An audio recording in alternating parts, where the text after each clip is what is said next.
बिस्मिल्लाहिर्रहमानिर्रहीम। अस्सलाम वालेकुम वरहमतुल्लाहि वबरकातुहू। अच्छा साथी वो है जिसे देखना तुम्हें खुदा की याद में मसरूफ़ कर दे, जिसकी गुफ्तगू तुम्हारे इल्म में इजाफ़ा कर दे और जिसका इल्म अमल आखिरत की याद दिलाए। मैं गुनाह ऐसे करता हूँ जैसे वो देख नहीं रहा, वो माफ़ ऐसे करता है जैसे उसने देखा ही नहीं।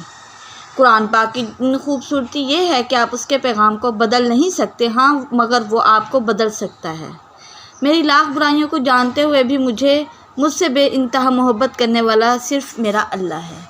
तुम वो मांगते हो जो तुम्हें अच्छा नज़र आता है, अल्लाह वो देता है जो तुम्हारे लिए अच्छा हो।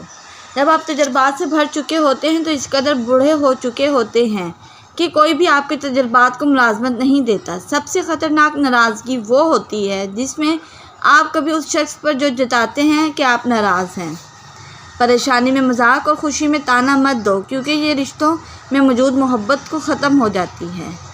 मैंने कहा थक चुका हूँ, जवाब आया अल्लाह की रहमत से ना उम्मीद ना हो।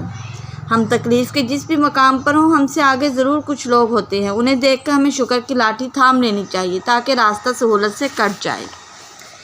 नज़रअंदाज करने वाला शख्स तुम्हारे पाँव पकड़कर मिन्नतें करेगा अगर तुम एक काम करो, अगर तुम उसकी नज़रअंदाजी की परवाह ना करो, बशर्ते कि वो शख्स तुम्हारा मतलूब मोहब्बत हो। मुझे उस शख्स पर ताज्जुब है जो रोज़ देखता है कि उसकी सांस और उम्र कम हो रही है और वो मौत की तैयारी नहीं करता। ईमान वाली औरत का असली जेवर सोना चांदी नहीं बल्कि हया और पर्दा है। अल्लाह बेहतर करेगा, लेकिन अल्लाह बेहतर ना किया तो ईमान रखो, अल्लाह बेहतरीन करेगा इंशाअल्लाह।